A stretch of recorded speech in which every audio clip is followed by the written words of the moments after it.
Hello? Hello, is this thing on? Thankfully, I double checked it today. For those of you who don't know, yesterday I started a members only Q&A and talked for a solid 10 minutes while not realizing that my microphone was not plugged in and nobody could hear me whatsoever. So we're off to a much better start today than that yesterday. But more importantly, welcome. Happy hour. It's a rare Tuesday happy hour, but I appreciate you guys still being here. We are ready to chat Packers Lions. Ready to answer all of your questions, whatever you guys want to get into per usual. As always, super chats will go top of the list, member chats, and then we'll get to as many chats in totality as we can. Should be here for about 45 minutes to an hour. Still catching up. I know a couple of you have asked me about grades, still trying to catch up. Obviously, it was a busy weekend with the holidays and everything. So getting caught up on a lot of that. Did just finish up my offensive grades just probably 30 minutes ago. Defensive grades I'll get to tonight. So they'll be done today for sure. Hoping to get the article up on Packer Report by end of day today, if not early tomorrow at the latest. And then we'll record the audio video episode for YouTube probably by tomorrow afternoon at the latest.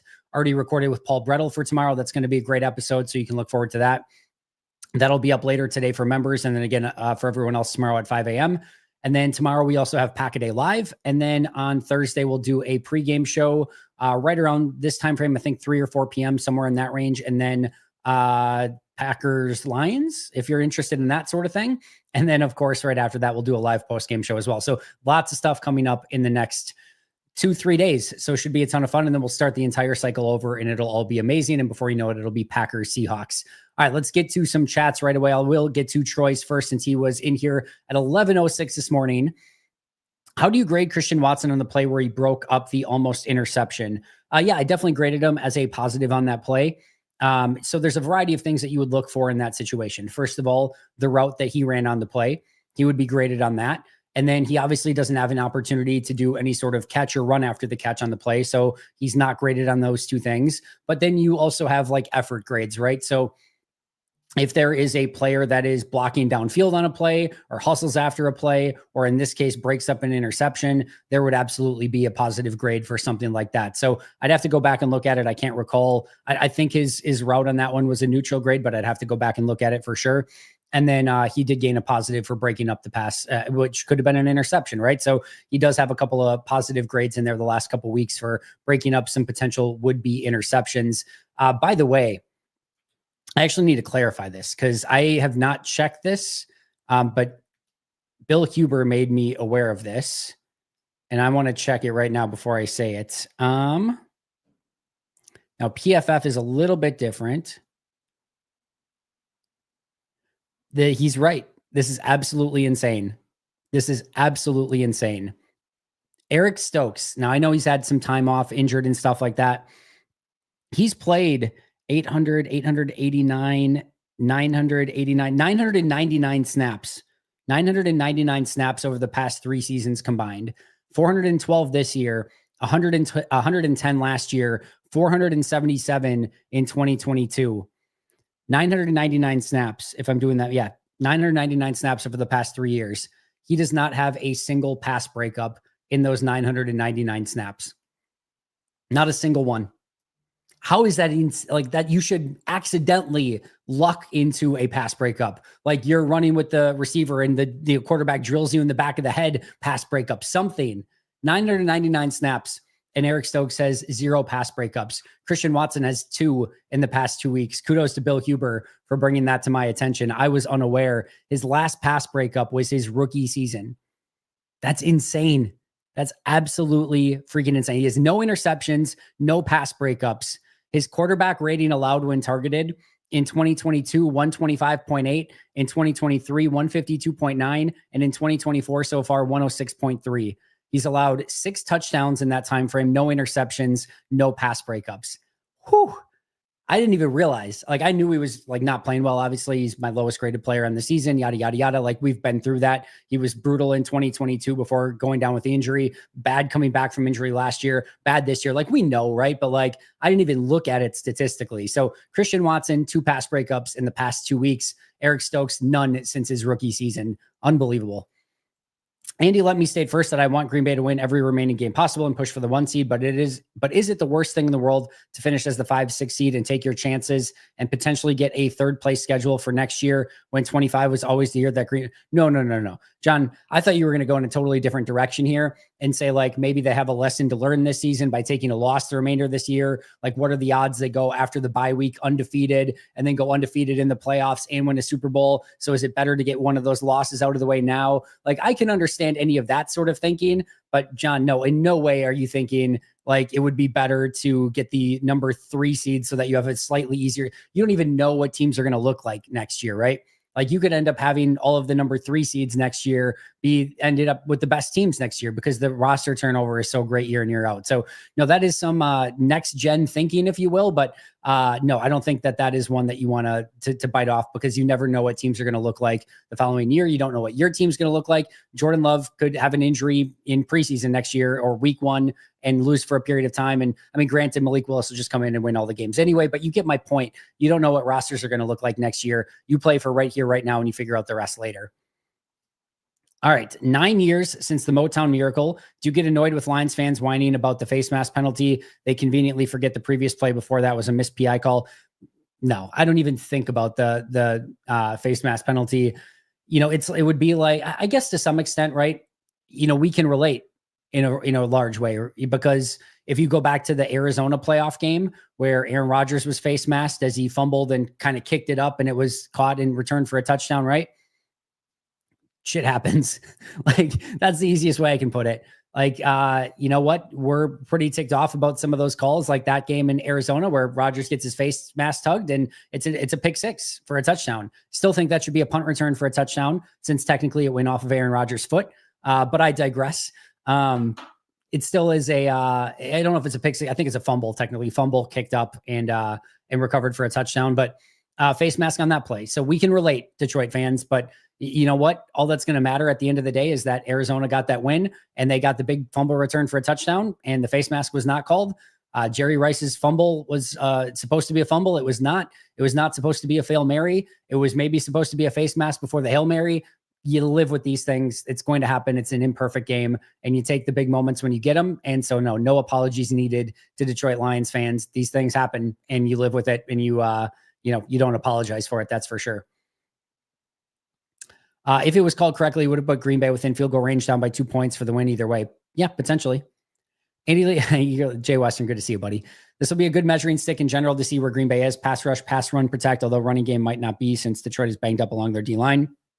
Hope to see Ja back, but Jordan being healthy finally is something, and having Evan back on the back end with X is better than not having him or Ja out there. Yeah, I agree. You know, Green Bay is relatively healthy at the moment. Elton Jenkins back at practice today. You're missing Corey Ballantyne, right? You're going to survive that. Romeo Doubs still is not cleared protocol. I think you can survive that. You'd like to have him, but you have the receivers and weapons if needed, even without Romeo Doubs. Jaire Alexander, we're going to have to probably wait and see if he's active for this game. My guess is he will be questionable, would be my guess. Adrian Cooper will be out. That's a bummer, but you can survive, as we saw last week against Miami. So yeah, I think there's, and then of course you've got your Musgrave, your Jordan Morgan, and your Marshawn Lloyds that are on IR. But overall, you feel pretty good about the health of Green Bay. Now, if Ja can't play and Dobbs can't play, and of course, Ballantyne again, you live with, but and Cooper can't play, you're still missing some good players. But to me, you're still in a better position than what Detroit is. And heck, if you told me going into this game, quite frankly, and this is no disrespect, that Green Bay could have Dobbs, Cooper, Jaire Alexander, Luke Musgrave, and Jordan Morgan and Marshawn Lloyd out, those 6, in exchange for Aiden Hutchinson being out, I would probably say sit down the 6 and I'll take Aiden Hutchinson being out just in and of himself. Like I would probably take that trade-off. That's how impactful Aiden Hutchinson can be. So, and Detroit has a lot more injuries than that. Taylor Decker, their starting left tackle, looks like he's not going to go in this game. So Detroit much more banged up than Green Bay is at this point. Do you think Jaire plays this week, or is it more of a possibility he plays next week? He's practiced 3 days in a row, but was limited in all of them. Go Pack, your guess is as good as mine. Matt LaFleur in his press conference today, you knew he would be coy, and he was coy. He wasn't going to give away anything. To me, he'll in all likelihood be listed as questionable tomorrow. I'd be stunned if he was anything other than questionable. And they'll say that they'll give him up to before the game and before kickoff. And I think this comes down to Jaire saying, like, on a normal Saturday, on Wednesday, I'm good to go. I'm going to be able to play 100% of the snaps. There's no risk of re-injury, and the doctor's feeling that way as well. If the doctors give it a clear, Jaire gives it a clear, LaFleur feels comfortable with it, then I think Jaire plays. If there's anything where you get into a similar situation where, well, let's test it out pregame to see how it's doing, and maybe he's going to have to be limited to 25 snap. There's no way. I think they learned their lesson on that, and I think he'll sit out. You've got an extended little mini bye week before your next game. I know that this is an important one. It's a massively important one. It's basically now or never if you want to make any sort of run at the division. You win, you've got a chance. If you lose, it's basically over at that point, right? It's wild card. You're just going to get in the wild card. That's it. So this is a major game, but I still think the health of Jaire long-term, meaning come playoff time, is far more important than even this one game. But your guess is as good as mine. My guess, based on 3 days of practice, is that he plays, but still a long time to go between now and the game itself, over 48 hours, and a lot can change in that time frame. Almighty Supreme One, I totally get it. I love Xavier McKinney as well. I understand that wholeheartedly. Andy, is there anything specific that you see that may be contributing to some of the Wicks drops? He will let it into his body from time to time. He's got to pluck the ball with his hands and be aggressive with it. As a receiver, you want to go pluck the ball out of the air. You don't want it to hit any piece of your body if it doesn't have to. And that's where, you have your strong hands and you're an aggressive catcher at the point of attack. You want to pluck. You don't want to, grab or hold on to. You want to pluck that thing out of the air. And listen, I don't know if you guys, I have 2 sons who play flag football. Their football gloves, there's one that I swear to God, it might as well be like, since we're in Home Alone 2 season, and we can talk to Sticky Bandits, where he's just got his hand like wrapped in tape and he, grabs the coins and they all stick to him. We got Sticky Bandit Fest. Like, these gloves are the equivalent of being the Sticky Bandits out on the field. Like, one of these times a receiver is just going to get like caught on a jersey somewhere, and the whole jersey from somebody else is going to get pulled off, because these gloves are insane. I can't imagine dropping almost anything with those gloves. Like, it is basically stick 'em. So, and that's again, why you want to hit it with your hands is go out, get it with your hands, pluck it out of the air, let the sticky gloves do their work, and don't let it hit any part of your body. I think the biggest thing for Wicks is just concentration. And I think he's, had a little bit of a, confidence issue and whatever it might be. But I think the big thing is go pluck that ball out of the air. Don't let it hit you. You go to it. Don't let it come to you. And I think if he can do that, we'll see a much better, Dontavian Wicks, hopefully the remainder of the season, although it was an issue this past game as well.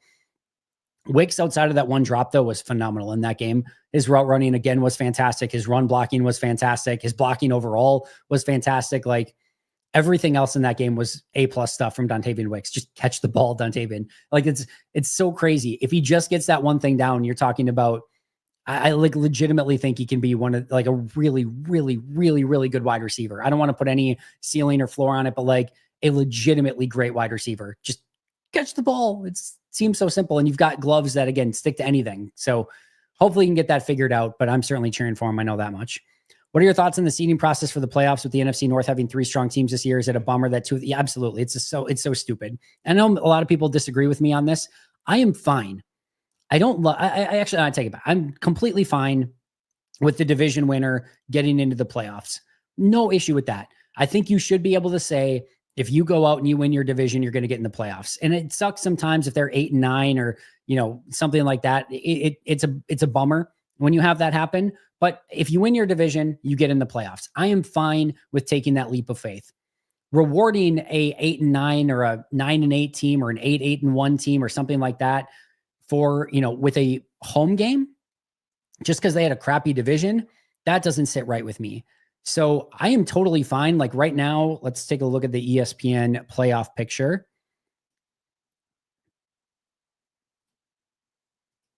Sorry for the wait. All right. So it is Detroit, Philly, Seattle, Atlanta, Minnesota, Green Bay, and Washington 1 through 7. But you have Seattle at 3 at 7-5, and Atlanta at 4 at 6-6 at 500, and you've got the 10-2 Vikings at number 5. That just doesn't make sense. There's 0. In fact, you're actually punishing the team. The Vikings and the Packers have the harder division. Like they have to go against themselves, right? They have 3 teams in the division that are going to be playoff teams, and where the NFC South probably, or at least arguably, doesn't deserve one. So again, let that one team get in.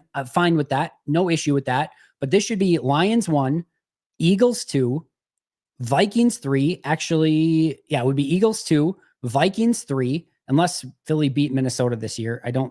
Let's see if they played each other. They did not play each other. All right, so they didn't play each other. So should be Lions 1, Eagles 2, Vikings 3, Packers 4, Commanders 5, Seahawks 6, Falcons 7. That should be the seeding right now. So the Packers should be the 4 seed in the playoffs and hosting the 8-5 Commanders. Now, you can make an argument, right? Would you rather go to Seattle, or would you rather face the Commanders at home, being the 4 seed, having to face the 5 seed? That's an interesting one. The Commanders are the better team.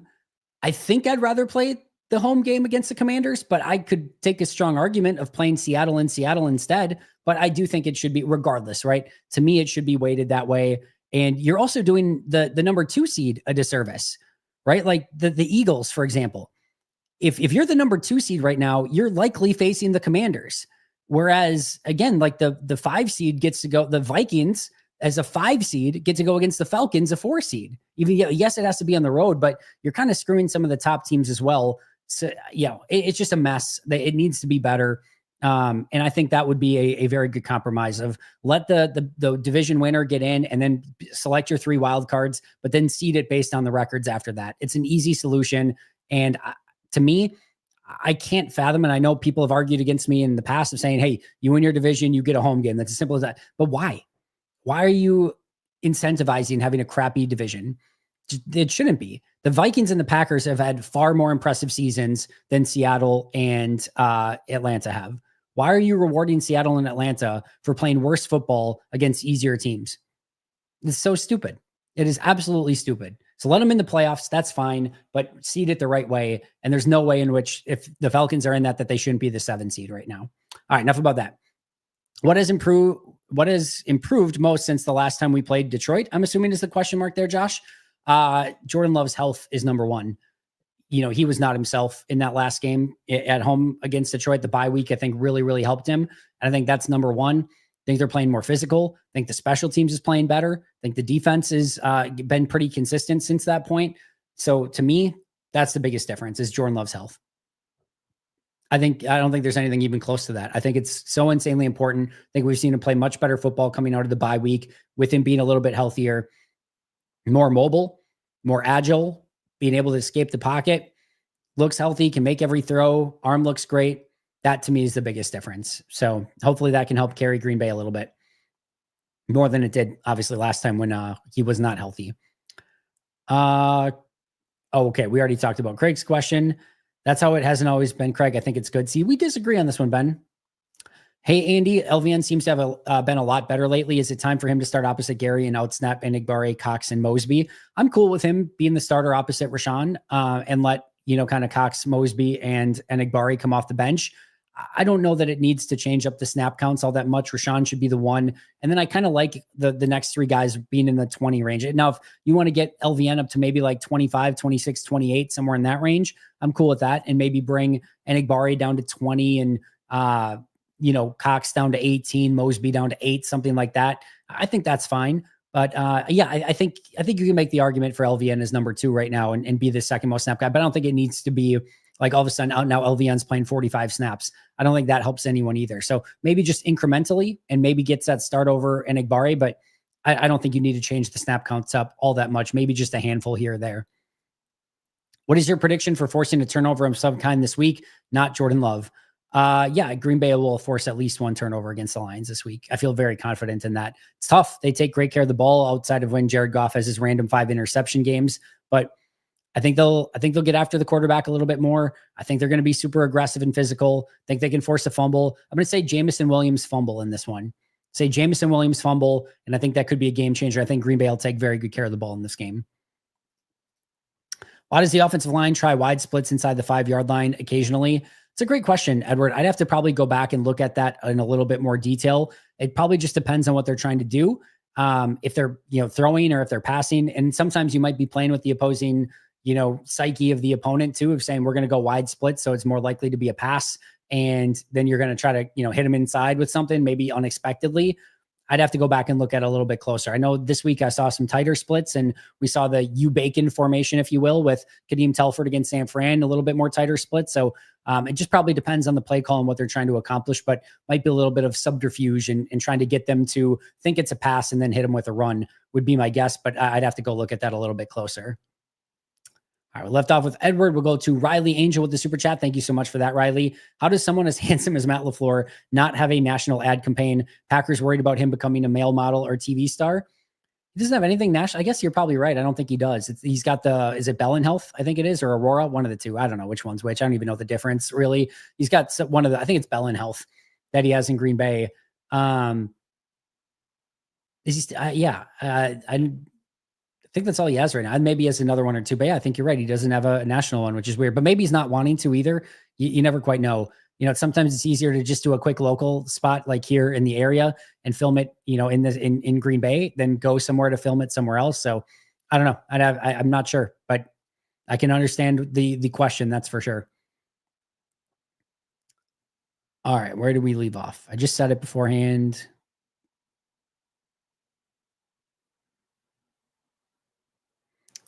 All right, there it is. Does Love owe Watson anything for the pass breakup? Nah. I mean, that's just part of doing your job, right? Like there are times where all of your teammates are going to bail you out at some point or another, right? Like you're going to make a mistake, your teammate will bail you out. That's just playing football. That's just being, there for each other and having your guys back. So no, it doesn't owe him anything, but for sure, Watson made a great play on that. Any free agents on the market that may be better than Stokes, like right now? I'd have to go look. I know there's the Xavier Howard kind of comments, and I think I may have made it, but I didn't realize he had some off the field issues. I know he worked out for a team, but he definitely had some off the field issues that would be a little bit concerning, I think. I mean, you're probably not looking at something like that at this point in time. It sounds like they didn't put a waiver claim in on Emmanuel Forbes, which understandably he's not their cup of tea, and he's had a really rough couple seasons.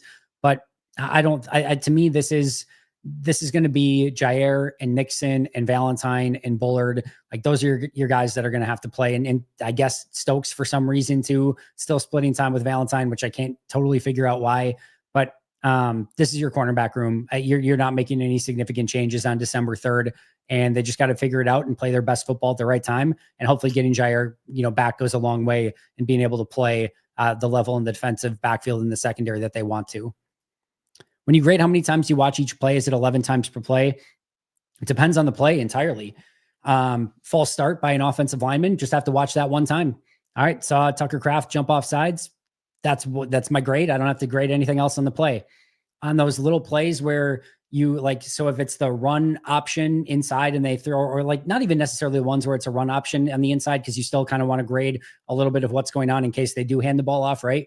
But on those quick little bubble screens to the outside where there's a wide receiver and two blockers in front of them, that's basically a run play with two blockers and one running back. It's just to the outside and it's a receiver and two blockers, right? But you have to grade the throw. Everything that the offensive line and any receivers on the other side or tight ends on the other side are doing is completely irrelevant unless all of a sudden it cuts back or something. Usually it's just receiver gets it head down and two guys blocking for him. So you grade the throw, the catch, the run after the catch, the two guys blocking, and you don't really have to see, you do a quick glance at it to make sure that there's not something crazy or egregious, but you can kind of watch that just one time and then go through, watch the one block, then watch the other block, then watch the receiver and the run after the catch, and then watch the throw. So you can get that one in 5 or 6 times, right? There are other times where it can be a super long developing play with tons of cutbacks and a bunch of reverses and things like that. And you've got to go through and watch like this 30-second play even more than 11 times. There are times where if you're like having a very close call on something, if it's like you're grading something, it's really tough to tell, you might watch it from 3 different angles because you have the 2 different end zone angles and you have the wide angle, right? So you have 3 different angles that you can watch it at. There have even been times before where I've had to go back and watch a single player on the wide angle, on the close or on the end zone angle, the other end zone angle, and then go to the TV copy as well to see if they have something different or showed a replay of something different to try to gauge something. So it can be a ton of times watching a single play to get it right. Or it can be like, again, one time if it's a false start or something like that, or just a handful of times if it's a really simple play that doesn't have much going on it. So it really, really depends. And it can be a variety of different outcomes. I can tell you, I am very cognizant of how many plays are being run by each team in every game. So if all of a sudden one team's approaching like the 80 snaps, on offense, I'm like, oh God, that's going to be a bear to grade, either 80 snaps on defense or 80 snaps on offense. And likewise, if you get, if you get like a game where it's like 48 snaps for one team and like 55 for the other, you're like, oh, this is great. This is absolutely amazing. This is going to be the easiest game to grade ever. So very cognizant of that. And then anytime there is like a super long developing play, I'm like, oh, that one's going to take me a lot of time to grade. So those things definitely do go through your head when you've been doing this for so long. Stokes' stat is wild. Percentages will be on his side for an interception in the Super Bowl. Hey, there you go. Very Jarrett Bush-esque. I don't know what it is, but I got a good feeling in my gut. I hope this has nothing to do with football or the Packers, Sam, that you just have a great feeling in your gut in general. Just a really good gut health. I hope you're taking a probiotic and like that's all this comment is like, listen, I don't know what it is. Maybe it's the probiotic I'm taking, but man, gut health today feels absolutely amazing. I'm assuming though, Sam, you mean Packers Lions, which is even better, I guess.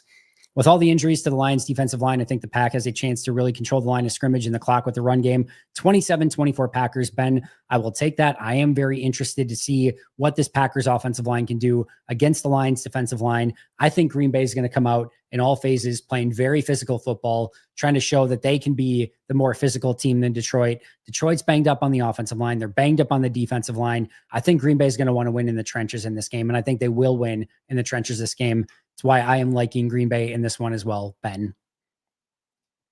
We don't need to go there, Master Bojangles. Ben, I tend to agree because they struggled with Jacobs the first time around, more healthy. Yeah, you wish they could have ran Jacobs a little bit more in that game, but getting down 24-3 makes it really tough. Grant thinks 31-26 Packers. Love that.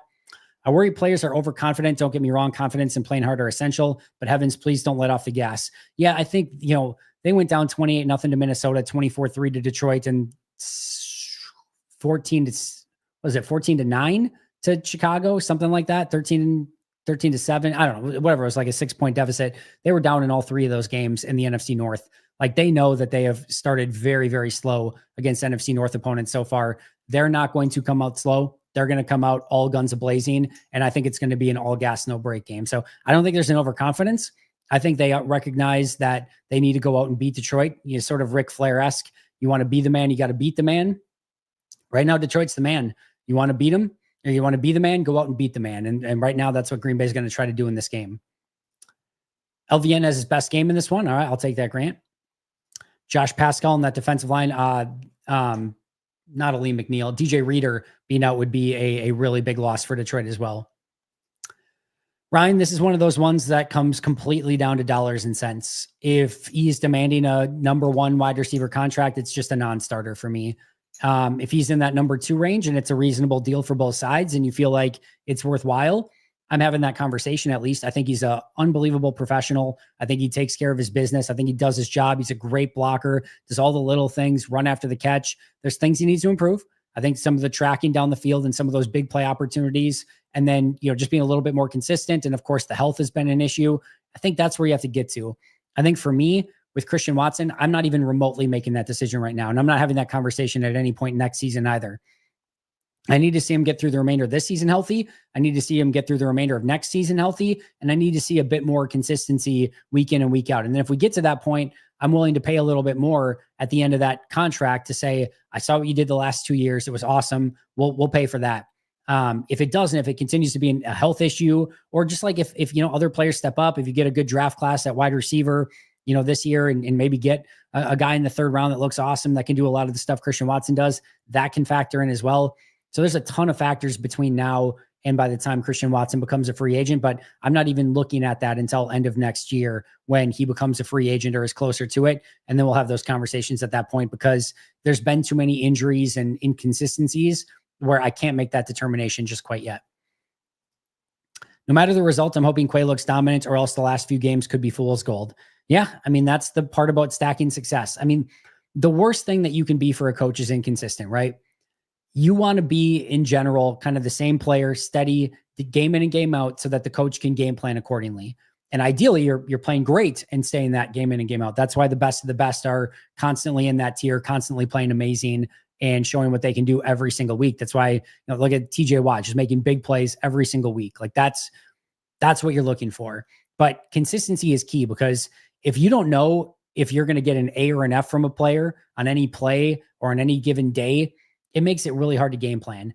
If you know, like, hey, we're going to go with this guy at this position, we know he's not very good, but we can game plan for him not being very good, but we have to go with that because of injuries or whatever, then you can put the right game plan together.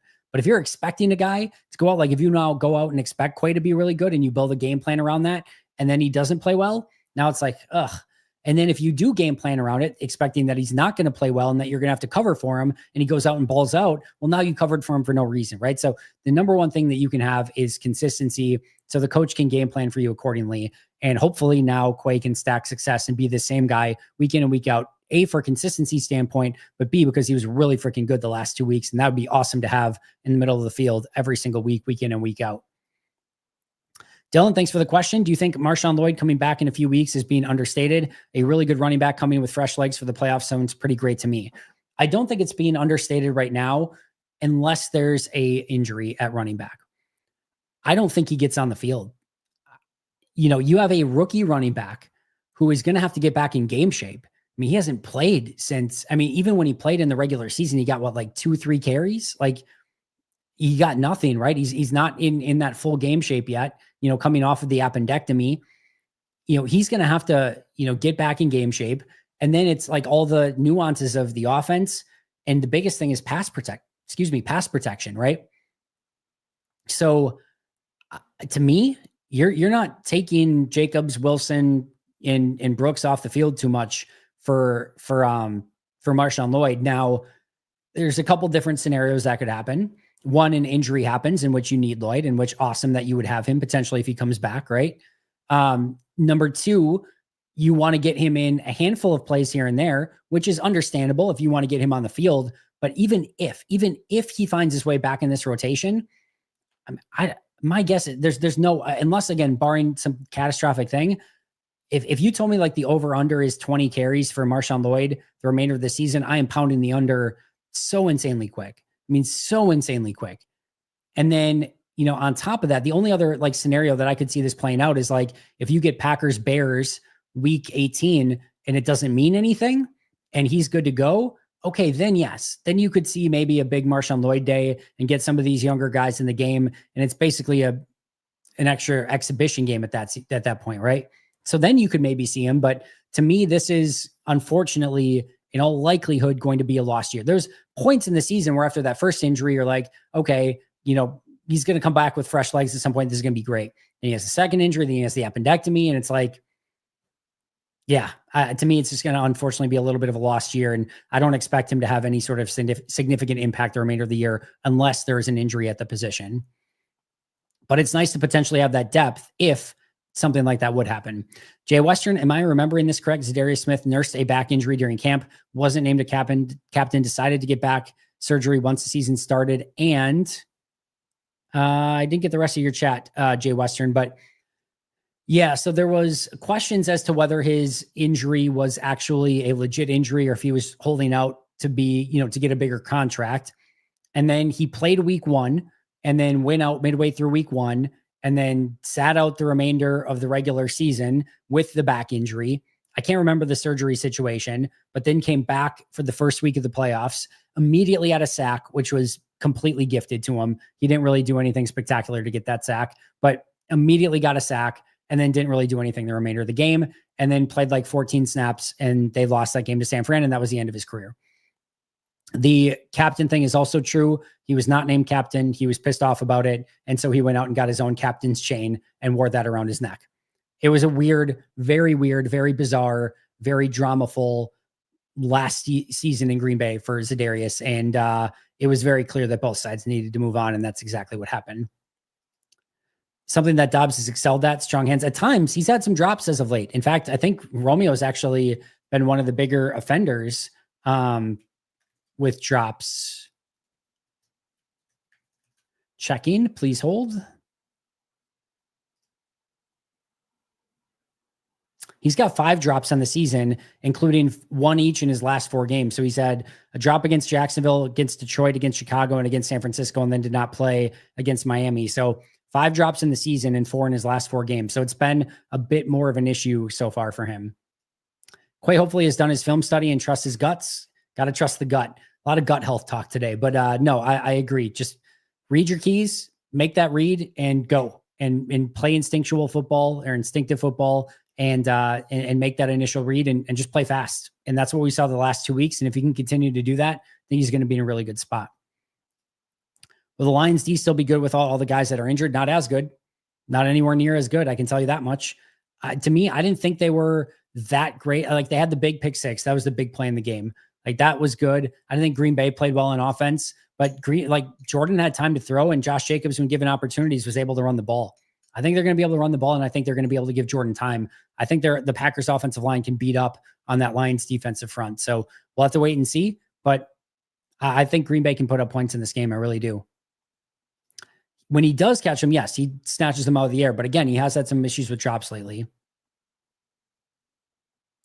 Catch the ball like Romeo, arguably the best hands in the league. Again, we just talked about 4 drops in the last 4 games. You're welcome. Happy to bring up the sticky bandits anytime I can. Imagine how good this team could be if those top 3 picks from this year could produce. So we're talking Jordan Morgan, Javon Bullard, Edgerrin Cooper. To me, Bullard's been really good. When Edgerrin Cooper's been out there, he's been really good. And when Jordan Morgan's been healthy, he's been rotating in on the offensive line. I don't know if there's somebody else we're talking about, Roberto, or if we're talking about like the last 3 first-round picks of like Morgan, LVN, and like Devontae Wyatt, Quay Walker, so to speak. Like, if those guys could step up more, Eric Stokes, that I understand. Like, then yes, this team would be working like on a whole different level. But I would say overall, just unfortunate injuries, right, for Morgan and and really for Lloyd in the 3rd round too, and then right now for Edgerrin Cooper. But especially Edgerrin Cooper and Javon Bullard, and then you get Evan Williams in the 4th round. Like, you're getting some pretty big impact from this rookie class just with those 3 guys alone. Do you think Sterling and Holmgren get into the Hall of Fame this year? I'm hopeful. I think that I hope that they will. I really, really do. I think they have strong cases, both of them. I think there's a really good chance, and fingers crossed both get in. And if both get in, there's a chance that Green Bay could be in the Hall of Fame game as well. They do look at, players from, teams that are in the, that get in the Hall of Fame, and that's not a guarantee. Green Bay does get the draft, so maybe they don't want to put Green Bay in the Hall of Fame game as well. But with Holmgren and Sharp, if they do both go in, you could potentially be looking at a Packers Hall of Fame game. And technically, like if, I'll just leave it at that. I think that makes sense. All right, we'll leave off with Adam Steinke. Remember that. Most State of Minnesotan, go Pack Go. Incredible homestand by the Packers last week. Had a great time at both games. Home field advantage was definitely evident at those 2 games and can't be understated. Still can't talk right now, but worth it. Love that. And Most State of Minnesotan, thank you so much for being a member for 15 months, a Hall of Fame member for 15 months, and gifting 5 Pack-A-Day memberships. MVP, Most State of Minnesotan. Appreciate you a ton. Popeye's beef. What do you have more confidence in? Who will win Thursday, or your knowledge of the Russian Revolution? Well, I have a 50% chance of getting the winner right on Thursday. I know less than 3%, maybe less than 2%, maybe less than 1% of the Russian Revolution anymore. So for those who don't know, I was a history major in college. My final, I don't even think it was a thesis. I think it was I don't know what the hell it was called. Maybe it was a thesis. I don't know.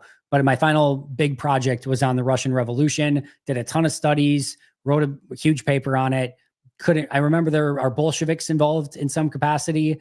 That's about all I got. So I can tell you about 0.01% of the Russian Revolution. I've got a 50% chance of getting the game right. So I will take that. I probably know better what could happen on Thursday than anything that happened in the Russian Revolution at this point. Step Keat, thank you so much for that super chat as well. Appreciate you a ton. And thank you for becoming an all new, I think all pro member, if I remember correctly. Appreciate that as well. Cooper DeJean, open field tackle on King Henry. Besides Nixon, I don't see any other back we got right now. I'm assuming defensive back right now that can do that. Minus ball skills, we need to get someone in the rotation. I mean, Javon Bullard can do that. Xavier McKinney can do that. Evan Williams can do that. Now, if you're just talking corner, all right, but Javon Bullard's playing in the slot basically as a corner. Nixon, he'll attack it. I don't know if he'd make the perfect form tackle there. It's also one play and it's a tackle. Like, just get the guy to the ground. It's awesome that he made a sweet form tackle, right? But like, the Packers have been tackling well in the secondary for the most part all season long. I don't know. It's a cool play. It doesn't really change the outcome of anything all that much. It's a great play. Cooper DeJean's playing well. Let's give Jordan Morgan a hot second to see what he can do once he gets healthy. What's the biggest weakness on both teams this week? I think the Lions is just their health, right? And I think their defensive line is just so banged up that that's probably their biggest weakness. And for Green Bay, pass rush probably still going up against that Lions offensive line. And I know they may not have Decker, right? But I still don't fully trust the Packers pass rush. So Packers, it's really the defensive lines for both sides. What this Packers defensive line can do against the Lions offensive line, that's fantastic, both in the run game and getting after Jared Goff. And then the Lions, same thing, stopping Josh Jacobs and getting after Jordan Love. I think the defensive line that fares better is going to have a huge advantage in this one. So I think it's kind of the weakness for both teams right now. And like I said, whichever one does a better job of getting after it has a huge, huge leg up in this game. No word on Musgrave or Lloyd at this point. Is Kenny Clark the real Toyotathon merchant? Maybe. He's been definitely better in December in his recent career, but listen, Jordan Love's playing great too. We're not going to take that away from Jordan Love at the moment. How would you feel about, instead of miking up players, the NFL mic'd up the refs specifically for Chiefs games? Nah, I'm good. I maybe I'm ignorant and stupid. I, for the most part, think the refs do a really good job. I'll say this. Go out and referee a youth sport, whatever your favorite sport is. All right. And go out and referee a 10, 11-year-old game, soccer, baseball, or umpire in that case, but soccer, baseball, football, hockey, whatever it is, go and do it. Man, I did a sideline referee for a soccer game this past year because they needed somebody to help out. Man, I can't even tell you, like, I was so nervous that I was going to miss an offsides penalty or that I was going to like miss an obvious foul right in front of me. Like, I'm going up and down that sideline, like trying to make sure that I'm keeping an eye on everything. Now, I haven't reffed in over 20 years probably, but like just making sure I get everything right. It is nerve-wracking, and there is a ton going on. There's 22, well, in this case, there's 18 soccer players out on the field at the same time. You're trying to keep an eye on the out of bounds and the penalty and the offsides line, and you're going back and forth. Man, it is a lot. It is a lot. I can only imagine when you get to this level where everything's on the line and you've got these people putting huge money into gambling, and how much money and time, effort, and energy is put into these seasons, and one bad call can change everything. Man, I do not envy what they have. And I get that they are professionals. I get that there are multiple referees on the field at once to try to get that call right. I get they have kind of the eye in the sky now, but man, that is a tough job, and I do not envy them. And the more that we, make it so that it's disadvantageous to be a referee, the more times that we get the really good ones like Gene Steratore up in the booth, not actually calling the games, where it would be beneficial to have Gene Steratore out there on the field, right? Because he's a great referee. So yeah, it's a tough gig. It's really, really tough. And for more often than not, I think those guys and gals do a unbelievable job. And like I said, maybe I'm just ignorant and stupid about it, but I think for the most part, all things considered, I have no major complaints. They're going to get stuff wrong. It's an imperfect game, and it's really, really tough to see that stuff in real time. So I think for the most part, and I think especially this year, knock on wood, I think they've got things pretty darn right this year. Cooper having a freak injury in practice, making him miss 3 or more games is very frustrating. I totally agree, but these things are going to happen, especially when you're a freak athlete. They do happen from time to time. Maybe it's going to be time to send Edgerrin Cooper down to Madison this offseason, make sure he doesn't have any imbalances as well. I'm with you on Wicks, Andy. He is phenomenal. See you one phenomenal. I don't see another one in here, but I don't know if I would go phenomenal, but he has a unbelievable skill set, just has to kind of put everything together and specifically just catch the damn ball. Based on what we know, if you could go back in time to the previous draft and had the choice between tight ends, would you pick Sam Laporta or Tucker Kraft? Well, you have to remember that that wasn't an option at the time. I mean, theoretically, they could have given up their first round pick, I guess, but if you look at the draft, so Laporta was taken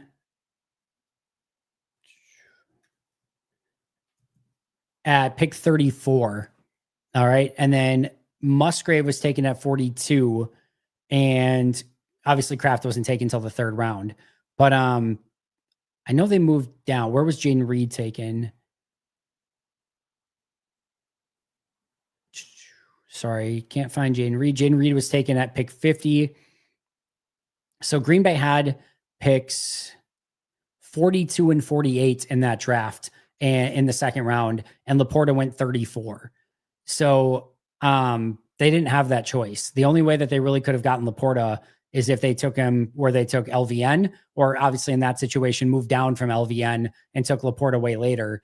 But they didn't have an opportunity to really move up. So yeah, they didn't have that option as far as I'm aware. I guess theoretically there was a trade from pick 41.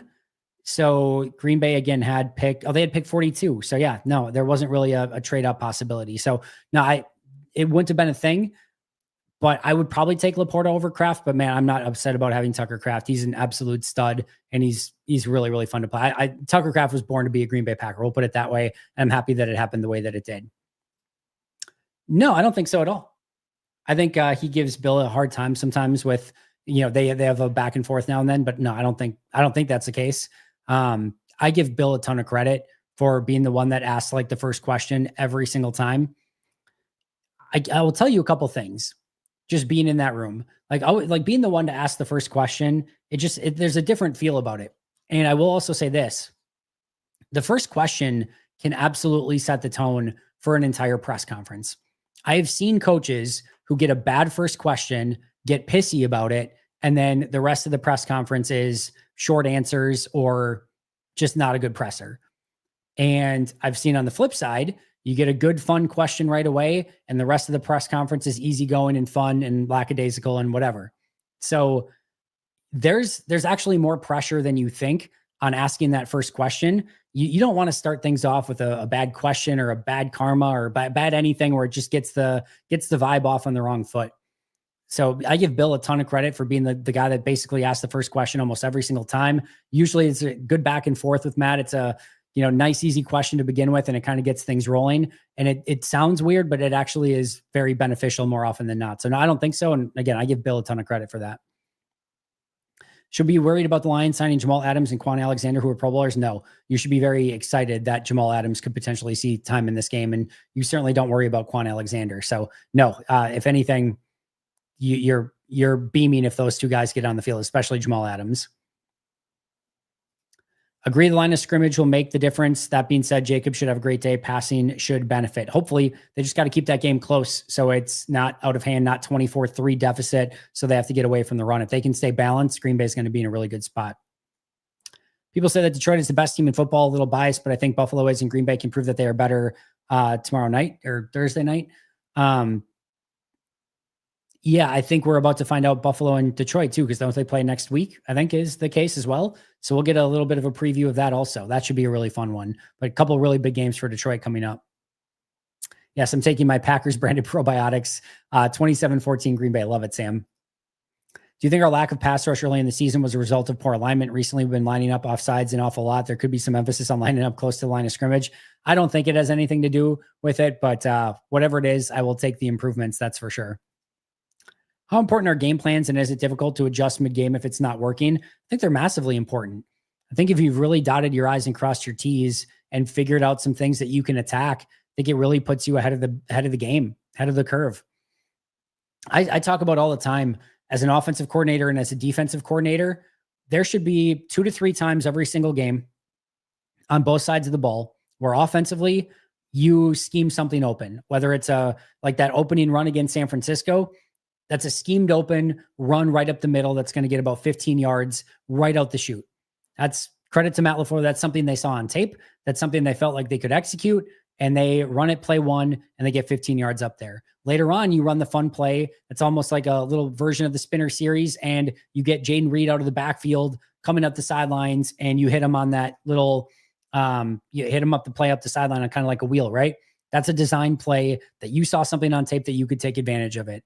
The play that he talked about with Robert Saleh against the Bears, where Watson goes up that Salah suggested it. Watson goes up the sideline, pretends to block Jack Sanborn, and then he does kind of a wheel up the sideline and gets him wide open.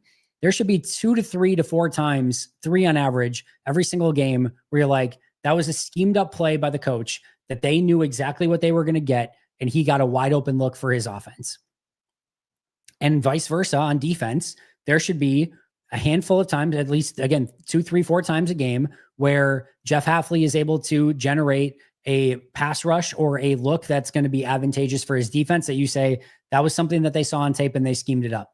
Maybe it's a play where they, line up in a certain formation where they are, 90% chance to throw to their right or something like that. And they bring a corner off the slot and the guy looks right and everyone jumps it to the right. And all of a sudden the blind side guy comes off the left side unbeknownst and nails him and it's a fumble or something. Like, to me, if you're doing your job, you are finding ways to pick holes inside, like the things that their tendencies and things that you can take advantage of. And you should be able to hit a few of those things, both on offense and on defense, every single game.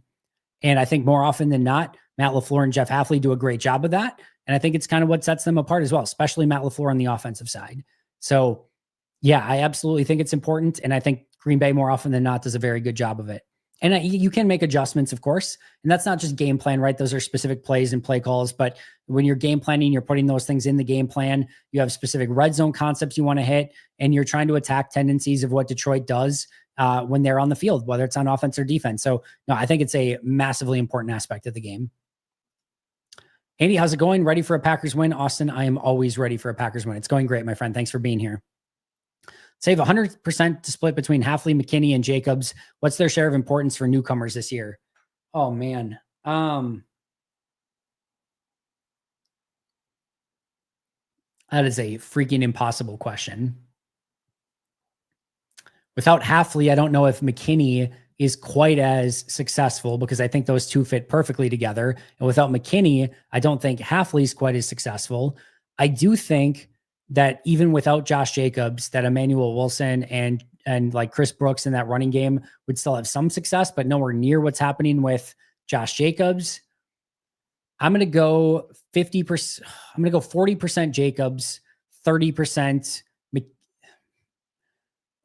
40%, 35% Jacobs, 35% McKinney, 30% Hafley. That seems right. 35 Jacobs, 35 McKinney, 30 Hafley. All right, we're going to go that way.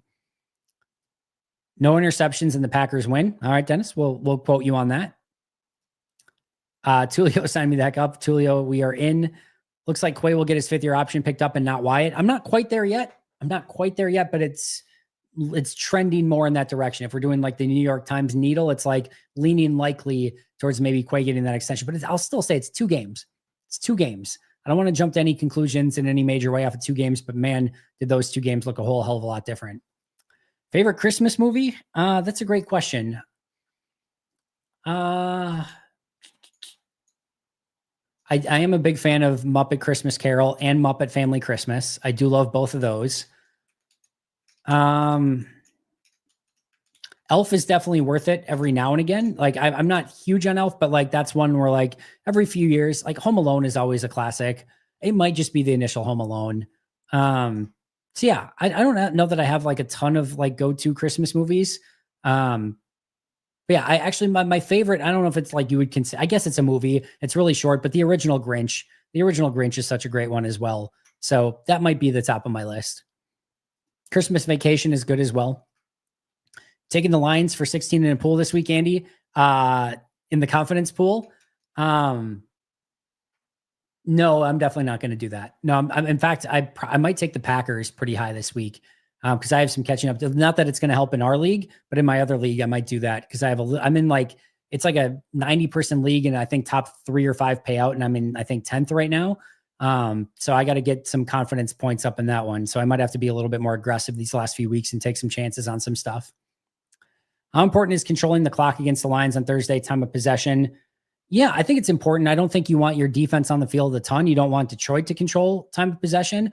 I'm not super concerned if Green Bay gets some explosives in this one and like gets quick scores, like that's fine.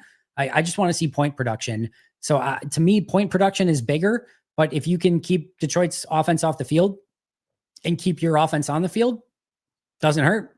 Certainly doesn't hurt. So I think it's important, but I will take point production over, and it goes without saying, right? But I will take, in this obvious case, I will take point production over time of possession, and every single time. But again, even more so in this case.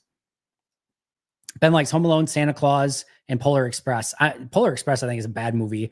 People might drag me for that, but I'm not a fan of that one. Santa Claus is good. Home Alone's very good. I have admittedly never seen Wonderful Life. It's a Wonderful Life. It's been on my to-do list. I've never seen Miracle on 34th Street either. It's a Wonderful Life is apparently like one of those must watches. I've just never done it, never seen it. So yeah, but those are, Elf is disturbing and overrated. There are some weird aspects of Elf if you really think about it. You have to sort of suspend disbelief and just be like, all right, I get the ridiculousness of it, but this is just fun and funny. But if you like really take it at face value, then yeah, there's some weird things that are in there, but it's still a fun movie in my opinion. All right. Love needs to throw no interceptions, and Matt needs to run the ball, especially on first downs, win time of possession, and turnover battle to win this game. A must-win game for Green Bay. They need a chance to win the North. Omer, I disagree that this is a must-win. I think they're going to end up with a wild card no matter what. Even if they win, even if they go undefeated. If Green Bay right now, if I could promise you Green Bay would go 5-0, they're around a 1-3 chance to win the North. It's nice that they would still be in competition. I think it keeps them competitive for the remainder of the year and all the rest of their games. I would love to win this one. I think it gives them, again, proof of concept that they can go on the road and beat one of the best teams, if not the best team in football. So I think all those things are important. But to me, there's no must win here. I think you can go in and have a very tough, physical, fun game with Detroit. Maybe Detroit gets a ball to bounce their way at the end and finds a win, or there's a bad call or something, and it just goes against you. And Green Bay learns lessons from it, and they go on to be better at the end. I look at it this way. The Giants, when they beat the undefeated Patriots, got a lot of their momentum by almost beating the Patriots at the end of the year. They tried to stop New York, or tried to stop the Patriots from going undefeated. They gave it everything they had. They didn't get it done. I don't think they had anything to play for, if I remember correctly, but they played anyway to try to make them undefeated. Patriots won anyway. But the loss and just hanging with that team and being right there gave them the motivation. And then they go on the huge playoff run and they win against those, New England Patriots in the Super Bowl to stop their undefeated season there. So to me, this could be a situation where they lose at the last second to the Lions. It sucks. They were going to get the wild card anyway. They go on maybe a 4-game win streak to end the year, including a big win against Minnesota on the road. They finish hot, and they're hungry against Detroit. And you could end up in a world where in the divisional round or in the NFC Championship, you've got Packers, Lions in Detroit, and the lessons that you learned from this one and making you so hungry that you cannot lose to them again feeds them and fuels the fire in that NFC Championship game or in that divisional round game. You never know. So I don't think this is a must win. I would love to have it. No questions about it, but they're going to be a wild card team almost no matter what happens after this one. I don't have a ton. Now, if they go out and they're down 24-3 again and get punched in the face right away and it's not a game, now we're talking about a totally different story. That would be massively disappointing. But if Green Bay is massively competitive, again, a ball doesn't go their way at the end, whatever the case may be, I can live with that. And maybe it just makes them a little bit hungrier down the road. Certainly want to win, though. I would love that. I'm predicting a win, but I don't think it's a must win. All right, we talked about that. You're always Popeye. The more ridiculous questions, the better. Fortunately, the Russian Revolution does not come up much in my daily life. Agreed. Very much agreed. I have nothing on Kerensky's interim government. I don't remember a thing about that. I got nothing. What's Jordan Love best at? I'm assuming. I don't know. I might need a little bit more of an update on that question. Love was 9-1 last season with no picks, 2-0 the last 2 games this season. Keep us winning. Love, no INTs. Yep. It's certainly helpful. That's for sure. To me, the players decide it more often than not, but yeah, there's going to be some big time calls every now and again that are very impactful. No question about it. All right, I got to get to just member chats the rest of the way so we can get out of here. I will concede that the reffing at the NFL level is thankless and hard with the best athletes in the world playing a million miles an hour, but it could be better. Fair. I totally agree with that. Laporta screams Lion, Kraft screams Green Bay Packer. Give me the Green Bay Packer. That's well said. That's very well said. Agree with you 1000% on the referees. I've refereed wrestling for 13 years and 4 years of football. Buy a whistle and put the time in before you criticize the refs. It is crazy. It's very crazy. Is it lackadaisical or lackadaisical? McAfee show needs to know. It's lackadaisical, right? I could be wrong, but I think it's lackadaisical. Let's beat the Lions. Go Pack Go. To be clear, my question about putting mics in the refs was more about adding a level of transparency so that people wouldn't be able to claim the refs were conspiring to give games to certain teams. Fair enough. I can understand that. Too early to think about the priority positions. Never too early, Mark. Corner. We've talked about this quite a bit in some of our chats, but corner, pass rush, offensive line, and I think they grab a wide receiver in the first 4 rounds. No, he doesn't care, but I wish Matt LaFleur got more credit for his game planning. I totally agree with both of those. He does not care, and I do wish he got more credit as well. Alex, good to see you, my friend. Good to talk to you today. Just anecdotally to me, but it seems like the Packers have done well in domes with Love at QB. They've been good in turf fields and in domes, I think, overall. So hopefully that continues. I think I saw a stat today where Love is like 4-0 in his last dome games or turf games or something like that. So I think they have been pretty darn good lately. I do not think he's a top 10 all-time wide receiver, but he's really freaking good. And I think he's deserving to be in the Hall of Fame. I really do. Love Actually is a very good movie as well. Amy, I know that there's always controversy sometimes about that, but listen, any like Keira Knightley was a big time crush back in the day. So any Keira Knightley movie I will be a fan of probably forever. And she obviously is phenomenal in that. So yeah, give me Keira Knightley and Love Actually any day of the week. What's good, Andy? So Big E is good to go for. I thought this was going to be a wrestling question based on the big angle last night with the New Day, but it does seem like Elton Jenkins will be good to go. I do not think Big E Langston will be good to go anytime soon, unfortunately, which is devastating because he's just an all-time awesome wrestler, and it's a bummer. Hopefully, at some point he can come back, but quite the angle last night on WWE Raw. I caught none of Raw, but I did see that on social media, and that was a pretty cool segment that they did on that. All right. I have got to get out of here, friends. I appreciate you a ton. Thank you so much for being here for happy hour. Thank you to the members for being members. Thank you so much for the super chats as well. I will see you guys all tomorrow for Pack a Day Live, 7 p.m. Central, if I remember correctly. I'll see you guys there. But until next time, and as always, go Pack Go.